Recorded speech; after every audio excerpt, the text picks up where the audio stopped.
webinar. This is an interactive online experience, and we want to hear from you. You can participate by asking questions, answering poll questions, and completing interactive activities. The majority of our time will be spent answering your questions. Let's spend a moment getting to know this Q&A environment. On your screen, you'll see the video and slides window and their corresponding icons. Should you want to minimize either, you can just click the icon, and you can also resize each of the windows. You will also see a Studio Chat tab and button. That is where you can engage in conversation with fellow attendees. And most importantly, you'll see the Q&A tab. That is where you can ask us questions. All of our Q&As and webinars this year are accessible on computers, tablets, and smartphones, so you can even take us on the go. When you click on the resources icon, you'll find documents and other information that we'll mention during today's discussion. We'll also ask you to respond to some poll questions, which you'll see appear in the slides window. And at the conclusion of tonight's Q&A, please take a few minutes to complete our survey. It will automatically appear on your screen. Let's get started. Hello, and welcome to Juggling It All, Tips for Working Caregivers, Part 2. My name is Tricia San Diego, and I'm a Senior Advisor on AARP's Caregiving and Health team. I'll be your host today. I'm joined again in studio by David Wade, Deputy Chief Medical Officer and Executive Director for Workforce Health and Safety at the Department of Homeland Security. Thanks again for coming, Dave. Thank you. I'm also joined by Amanda Singleton, a lawyer and founder of Singleton Legal, a caregiver-centered law firm. Welcome back, Amanda. Thank you for having me. Today's conversation is part 2 of a conversation on juggling work and family caregiving. This evening, we'll spend time discussing alternative work arrangements, such as telecommuting and part-time work, how to ask for help from family, friends, care providers, and employers, and where you can find low-cost and free local resources. We're going to spend most of our time together answering your questions. You can ask a question at any time about how you can juggle work and caregiving. Just type your question in the Q&A box on your screen. We will answer your questions throughout our 30 minutes together. We have another poll question for you to answer. On your screen, you'll see the question. Have you had to arrange an alternative work schedule to accommodate for juggling work and caregiving duties? Yes or no? Select the answer that applies to you and click Submit. While we wait for you to answer, Dave, have you had to do so? No, I have not. Frankly, Okay. I have not. All right. How about you, Amanda? Have you had to do anything in terms of an alternative work schedule? I have. As an employee caregiver, I took intermittent leave with FMLA. And then as a sole proprietor, a person who owned my own business, I had to scramble and make arrangements to both meet my needs of caregiving at home, but also my existing and new clients. Well, I'm looking at the survey results, as you all can see on your screen, and it looks like majority of people are actually more like Amanda, and they have had to take an alternative work schedule. So thank you for answering. We'll ask you another question in a few minutes. I encourage you to share your emotions, your own stories, suggestions, and thoughts with us in the group chat on your screen. We'll read through your comments throughout our time together. No matter your current work situation, there is hopefully at least one flexible work option that working caregivers can consider. Telecommuting is an option that allows you to work from home or some other location, such as your loved one's house or another office. You may also consider a permanent or temporary transfer to a different office. The ability to have a flexible work schedule depends on your employer. Some employers want their employees to have a fixed schedule, while others don't require a set schedule, as long as their employees get their work in. If you're unable to work full-time, you may see if you can scale back to a part-time position with your current employer or move on to a new company.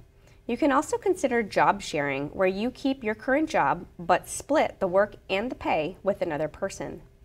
Or if your company offers compressed work weeks, the ability to work longer hours for fewer days.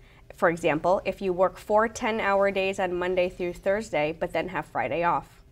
Employers also offer different types of paid and unpaid options for taking time off, such as caregiving leave, paid vacation leave, paid sick leave, paid personal leave, donated leave, paid or unpaid bereavement leave, or paid or unpaid leave of absence.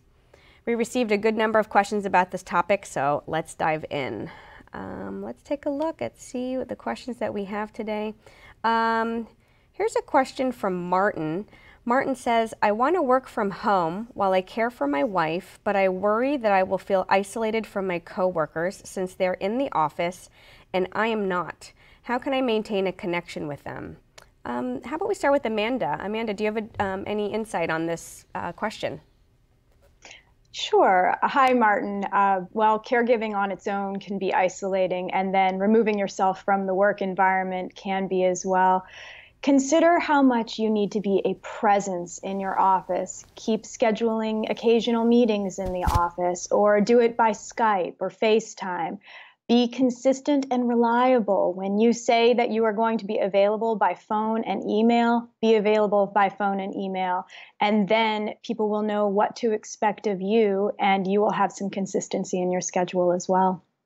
Great, thanks for that insight. We have a question from Paula. I think this one might be good for Dave. It says, I work for the federal government and already have a schedule that allows me to take every other Friday off. It is great in theory, but having an extra day to handle doctor's appointments, running errands for my mom, and dealing with all other caregiving duties leaves me exhausted. So what are our tips for Paula? Do you have any in terms of her, I guess it's a compressed work schedule is what she has. I would ask Paula to basically check with her manager or her human resource office in the agency in which she works to ask what are the opportunities that are available to the federal department that the agency is going to engage in. OPM, the Office of Personnel Management, may have a whole list of options that agencies can pick and choose from to meet their needs in serving the public that they can offer to their employees. And so in some circumstances, an agency may say, well, we'll allow you to have a compressed work schedule, but not necessarily a telework arrangement at the same time. Or other agencies may say, we're fine with both. That's going to be an agency decision they'll make, and you're just going to have to ask your human resource officers what they have available for you given your circumstances. So again, communication is a very common theme that we're going to see as we essentially try to address individual solutions for your particular circumstance. Oh, those are really great points. Thank you. We have a question from Leon. What should you do if a colleague becomes resentful that I work different hours than everyone else in the office? Not only am I a parent, but I'm also taking care of my brother. Oh, that's an interesting work situation. Amanda, do you have any tips for Leon? Leon, you're in a compound caregiving situation, and my heart certainly goes out to you on that. Again, communication is just essential, and to the extent that you're comfortable, communicate what's happening with you to your coworkers. That alone might help quell any resentments or conflict among you. In addition to that, if you are in a workplace that has a remote work option, then your managers and human resources people should be trained with concrete guidelines on how to manage their remote employees. If you have an inkling that there's a negative attitude towards it, it absolutely should be addressed. And in addition to that, remote workers are some of the most productive workers. So by being a good remote worker and a communicative one, then you will demonstrate your value and hopefully de-escalate any tensions among the staff. Thanks, Amanda. Good tips. Dave, do you have any tips for Leon? Yeah, Leon, I think an important thing to remember as you approach the fact that you have multiple demands on your time, both work-related in terms of producing for your employer, but also your family needs, is that it's important that your coworkers and your managers understand that you're not taking time off. You are simply working in a different location. And on your side of that equation, it's important that you produce a product that is visible to your manager and your coworkers so they don't think that you're at home enjoying the life of Riley while, in essence, they're in the office working away. So you have to be able to produce that. And that's part of the art of managing remote teleworkers as a supervisor, is to make certain they understand their assignments and the deadlines for meeting those requirements, and that coworkers understand that. So it's clear that there are contributions from everyone that is moving the command's mission forward as you address the various demands in your life. Right. So it's about meeting your deliverables, but you're just doing it in a different sort of time frame and in a different way, really. And I think another tool that I did want to encourage people to look at, it's a caregiving simulator tool that we developed online in partnership with the United Way Worldwide organization. And it's a really good way to increase empathy and awareness amongst colleagues, amongst people in your community, friends who may not really understand what you're going through. So it's a way to kind of walk in the shoes of someone who's balancing life, work, and caregiving all at the same time. And it's a great way to just sort of figure out and look at the types of decisions that a working family caregiver has to make. And there are oftentimes some difficult decisions, and this tool will really help get a sense of what that's like. So perhaps that might help you, Leon. You can give it to some colleagues or your HR professional, but it's available at www.doyoucarechallenge.org. So thank you for the great questions and discussion on flexible work option. We have another poll question. Are you aware of low-cost and free local resources available to caregivers? Answer yes or no. We will give you a moment to select an answer on your screen, and let's take a look at the results. I know there's a lot of resources out there. It's just a matter of, are people aware of it or not? I know AARP certainly has a number of free local resources available to our audience, and your employers certainly have some no-cost, low-cost options that they can provide. Well, I'm going to assume that you're not aware of low-cost and free local resources, and that way that will make our job a little bit easier in the sense that we are prepared, because today that's exactly what the session is for. If you do have a resource or recommendation for your fellow caregivers, share it in the chat box on your screen, and that way we can share it with other folks and put in plugs for different resources that you as a family caregiver find helpful. Though you may want to be able to do everything, there's no possible way for you to do so. Caring for a family member or friend can be too big of a job for one person. Trying to do everything by yourself may lead to burnout and problems with your health and well-being. Instead, reach out to form a larger network of friends, family, and community resources, and your colleagues, and they can all help you juggle everything. It is okay to ask for help. Amanda, can you share from the caregiver perspective how someone might ask their employer for help? Okay. The most important thing to start with is to be upfront. Share with your employer what you've already done to try to balance this and to make it work, and what hasn't worked. And when you're talking with them, be flexible. Rigidity is the enemy, and you may not have thought of some things that they have available to you, or they may have their own constraints and policies and procedures. Have talking points in advance, and even come prepared with an arrangement already written down. Emory University's Work-Life Center has a pre-prepared sample contract you can bring to your employer who may not already have these things in place. It's accessible online. If you can't find it online, find me on the AARP caregiving forums, and I'll share those links with you. It's very important when you're having these conversations to document everything. Take very good notes of your discussions and what you've asked for and how you've communicated. In addition to that, remember that this isn't forever. Caregiving is not forever, and it will always change. So perhaps a trial period is the best way to start, maybe 3 to 6 months. And that way you can quantify to your employer how it's working. And Tricia, by demonstrating to our employers that we're willing and committed to our jobs, then it makes it very hard to let a good employee like that go. Thanks, Amanda. Wonderful tips. Dave, did you have anything in terms of tips on how you can ask for help from your employer? Well, I just think it's important to remember that most people are empathetic.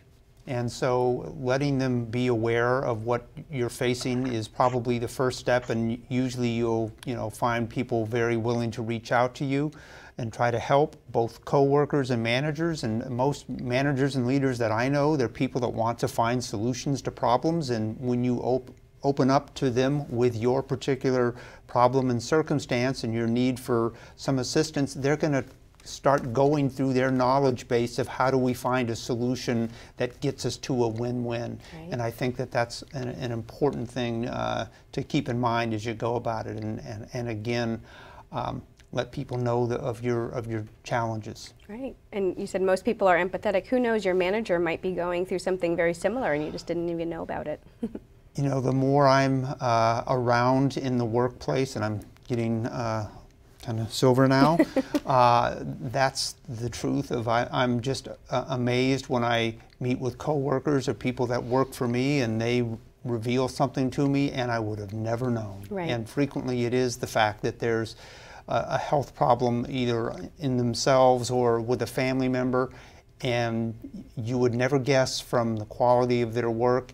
But again, just knowing that makes me, I think, a better leader and manager for them, that I'm able to sort of craft my assignments to them in recognition of some of the challenges they're facing outside of the workplace. That's great. And again, you never know if you can get help unless you ask. So thank you, Amanda and Dave, for your excellent tips. On your screen, you'll see the examples of caregiving benefits offered by employers. We talked about these in part 1 of our conversation, but just to recap, if you missed that, it's on your screen. Don't forget to tap into these resources at your organization. It's important for employers to support employee caregivers from understanding that flexibility is key to understanding the needs of their workforce, to understanding the risks and pressures of caregiving. Dave, can you share any insight on the importance of ensuring employers and employees are on the same page regarding caregiving? I think it is critically important, and again, it comes back to that communication activity of people knowing what's going on, what's expected of them, what are the deliverables, when are they due, when are the other things happening in your life, if there's a major operative procedure coming up, if there's a need to travel across country to basically take care of another family member on the other coast for some amount of time, that those things don't come as surprises, and that they're, everyone's able to plan for it. But also, again, Amanda was talking about the need for flexibilities. And sometimes in these circumstances of caring for a loved one or another family member, there are going to be times that arise when there is no obvious good solution and you're faced to basically choose the one of several bad options. Right. And I think having the recognition that that point may arise is important in the standpoint of working through an experience, especially with a chronic or debilitating disease in an elder person, that those milestones are going to occur, and having the thought of how am I going to deal with that is going to come up. When I run out of paid leave, what's going to happen then? Am I able to financially manage being on a prolonged period of leave without pay? If I have to go on, half employment where I'm working only 20 hours a pay period instead of 40, financially, how are we going to make that? Are we going to lose the home? I mean, those are real discussions that are going to need to take place around the kitchen table with other family members of, gee, how are we going to meet this need? And again, part of that may be reaching out to neighbors. I know Amanda has given stories about people in her community helping her through some of her challenges, and again, that's a very impressive thing that I'm sure helped her through her times. Right, and so it sounds like the foundation principle there is open communication between your employer and yourself, and just knowing that caregiving is unpredictable. And so, as Amanda suggested, it might be good to have sort of trial periods for things, because things are going to be moving and changing, and you never know what's going to happen or what the next sort of phase of your caregiving journey is. So even though it can be hard, whether because we're embarrassed that we can't juggle it all or because we assume people won't want to assist, please know that it is okay to ask for help, and you can't do it all. When asking for help from your family and friends, explain the situation, specify what assistance you need. Be specific. Is it grocery shopping, providing respite care, etc., and for how long it's needed for. Cater to their strengths. See what they're willing to do and what they excel at. Match someone's strengths with a specific role. Know everyone is doing their best and has what is best for your loved one at heart. In any stressful situation, especially when many people are involved, conflicts will arise. Accept the differences, evaluate communication barriers, adjust roles and responsibilities, and if needed, seek help from an objective third party. Let's take a look at more questions and comments from the audience. Don't forget, you can ask a question at any time. Just click on the Q&A box on the top of your screen. So in terms of asking for help, here's a question from Fernan who says, my parents are in an assisted living facility. Pardon me. My brother and sister live across the country from us. How can they help out if they are so far away? Amanda, do you have any insight on sort of this long distance caregiving role that Fernan is in? Well, you're not in an unusual circumstance, and usually there is one primary local caregiver while other family members are scattered, throughout the country and world, and sometimes there is no local caregiver. And care coordination can be really difficult in those cases, but we have awesome technology now. I mean, even in the 8 years since I first became a caregiver, what is available out there can mean that everybody can help. Everybody can lend a hand. It just depends on what that looks like, what meets their talents and abilities and their timeframes as well.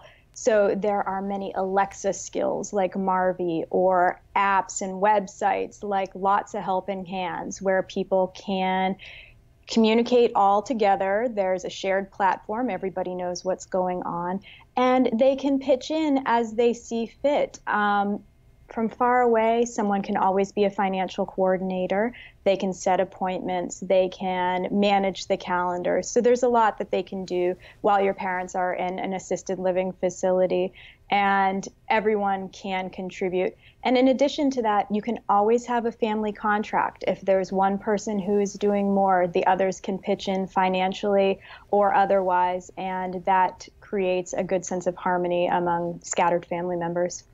Thanks, Amanda. I just wanted to share a comment from Marco, who says, this is in regards to flexible work options. Yes, telecommuting has been very helpful and my employer very accommodating. So I'm glad that you've been able to work out something that works for you. Another comment from Anne, who says that she found a caregiver support group at our local senior center. So I imagine that's very helpful.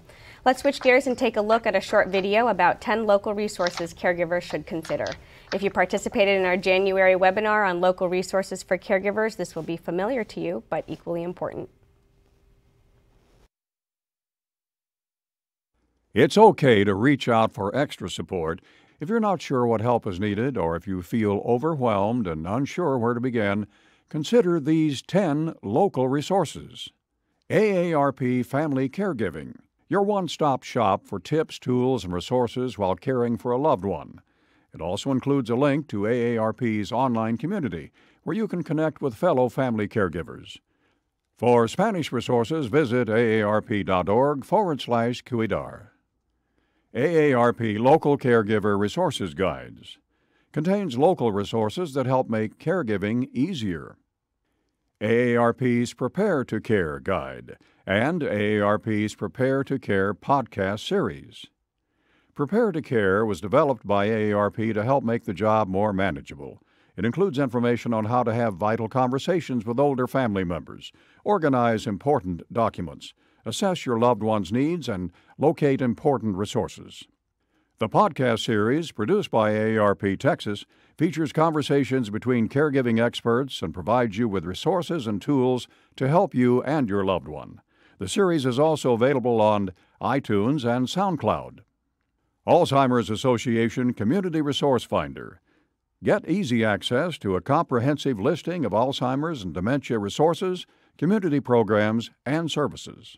ARCH National Respite Network, a service that helps people locate respite services. Elder Care Locator, a public service of the U.S. Administration on Aging that connects caregivers to local services and resources for older adults. Medicare, Social Security Administration, State Health Insurance Assistance Program. Medicare provides information about the Medicare program and how to find Medicare plans and providers. Caregivers will also find a tool on the website to compare home health care agencies and nursing homes. Your local state health insurance assistance program offers one-on-one counseling assistance for people with Medicare and their families. Social Security Administration contains help and information on Social Security eligibility and benefits. National Academy of Elder Law Attorneys, a professional association of attorneys who specialize in legal services for older adults and people with special needs. Find information on legal issues affecting older adults and a database of elder law attorneys by state.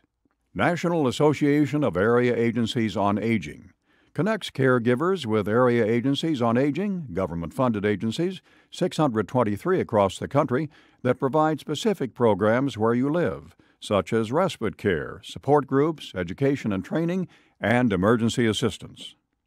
211, a free and confidential service that helps people across North America find the resources they need. Visit aarp.org/caregiving and aarp.org/learn@50+ for more caregiving resources. Don't worry about writing down all the resources you heard about in the video and saw on your screen. You can download a PDF of the slides by clicking on the resources folder. On-demand webinars are available on demand at aarp.org/learn@50+.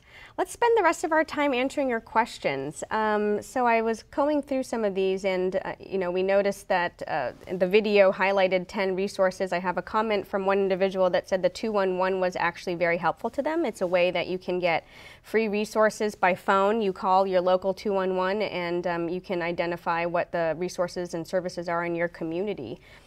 Here's a question from Patty. The question is, what if you are the only caregiver? Amanda, did you want to take that, or Dave? Let's start with Dave. Boy, that's a tough challenge, and the only caregiver, like an only child, I guess, or no immediate family member to help share that burden. I think that's going to really drive you to sort of look outside the family for assistance. Just as we saw in that list of available resources that are there in communities, think about your church or your civic organizations that will be there to help you. And I know that that's a resource that's going to help some. But the other part of that thing, if you are the only caregiver, you're probably going to need some assistance and certainly some respite care at some point, and that's where you're going to have to consider engaging someone from outside the family, perhaps hiring a visiting nurse or something to help you with those day-to-day activities of living, and also with some of the medical matters that may arise. Yeah, no, good tips. We have a question here from Kurt. I am concerned that my employer will see me as a liability if I share my caregiving needs. If this happens, what can I do? Amanda, do you have any tips for Kurt? Well, so long as you are performing your job duties, I can't see how you could possibly be a liability. If you feel in some way that there is a negative attitude towards you, I would address it immediately and, again, document it. If you feel like a little bit out of your depth on it, then consider bringing in a neutral third party, such as an attorney, to at least consult and see what your rights are. So I know we covered this topic in part 1 of the conversation, but I want to reiterate how important it is for you as a working family caregiver to take care of yourself too. Resist isolation and prioritize your relationships.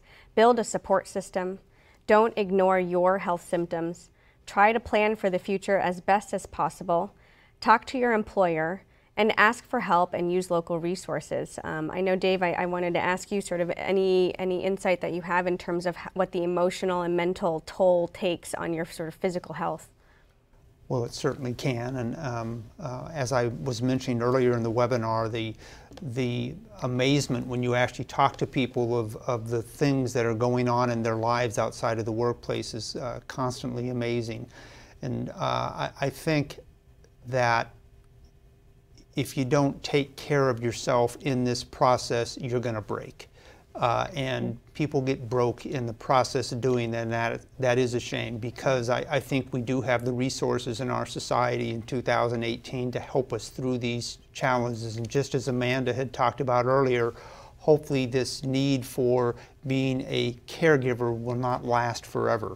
And it's the idea of being able to sort of put that in perspective, but also understand that if you do need assistance in helping you get through this to meet the challenge, it's not necessarily admission that you can't meet the challenges and burdens of your life, but rather that you're really hitting a low patch right now and you need some assistance, and things will eventually get better. Right, thank you. Yeah. Make sure to take care of yourself.